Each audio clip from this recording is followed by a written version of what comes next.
What's up, YouTube? Today I got this 2007 GMC Yukon. I'm going to be replacing the alternator. I'm going to show you how to do it.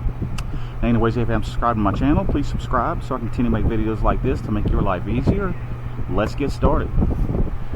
Now the first thing we're going to do is pull this upper cover, pull up and then pull back. I have to wiggle it a little bit. You get kind of stuck in there. Get that out of your way. Alright, second thing we're going to do, the most crucial thing, is disconnect your negative battery terminal.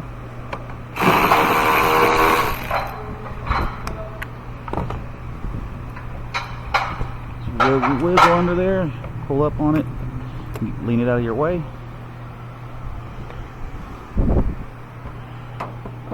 Alright, third, I'm going to take a 15mm ratchet with a socket or a long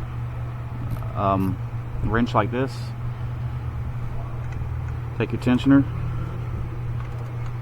put it on the bolt, pull forward to the right, take your belt off and just lean it to the side. Unless you're changing the belt, there's no need to, just leave that on there too.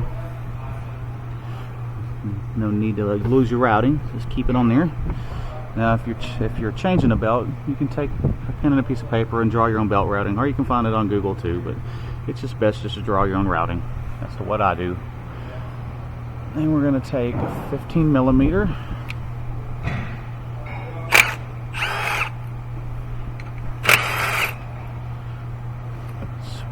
using a swivel because it gets in there better. But you can use whatever you got at home, whether it's a ratchet or a wrench. Set those out of your way. And sometimes you can wiggle it and it'll come off, but a lot of times you're going to have to grab a pry bar, which I have to find in this mess of stuff I got. I know, it's messy. Y'all leave me alone. Pry up, just work it out. Same with both sides.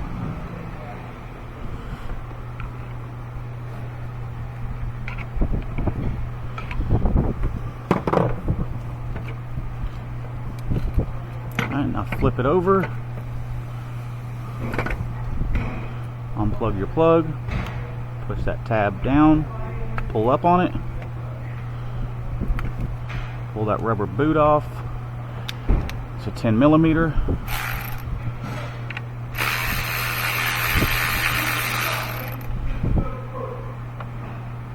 Set that aside because sometimes you don't get a new bolt. Sometimes you do, sometimes you don't.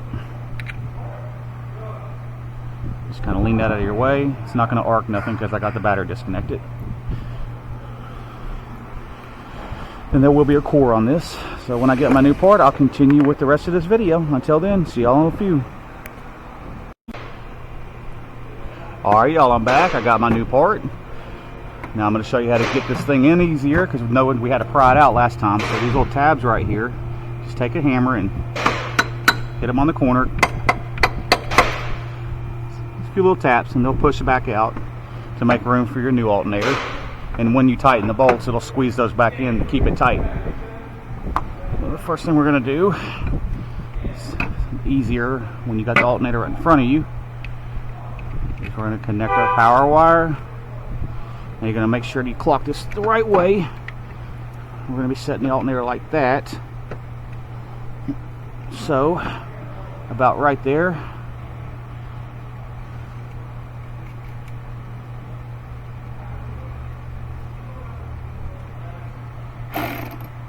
Grab your ratchet, 10mm, lock it down.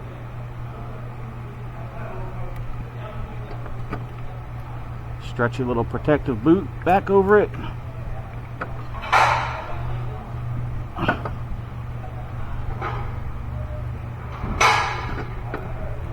Plug it back in. Tab goes towards the back. And just see, your alternator should drop right down in there if you hammered those back. Alright. Now if it don't, just pull it up and hit them a little more.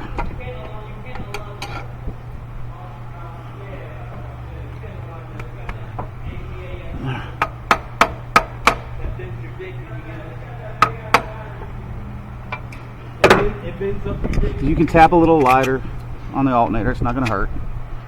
Don't want to hit it hard.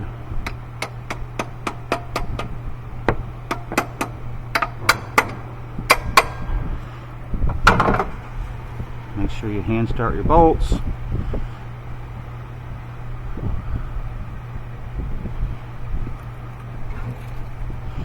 Now lock them down.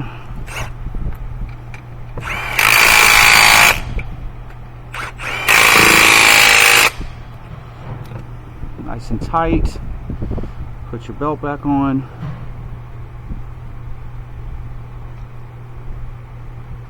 Making sure all the ribs are on straight. Tension your tensioner. Slide it up under your idler pulley. And just look around, like down there, it's off the crank some. You want to make sure you get it on all the pulleys nice and flat, because it'll tear your belt up if you don't. Okay, and we can put our 15 on here to make sure my wrench got them tight on my gun, and it did. This little guy's pretty strong, Milwaukee. Alright, now go back over here to your negative terminal.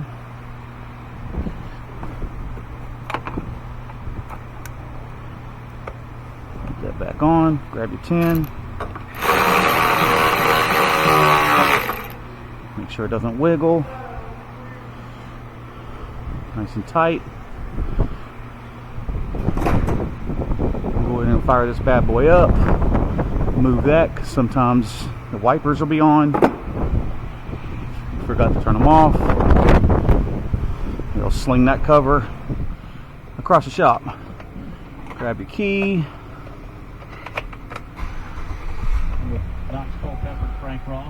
Now this one has an electric voltmeter.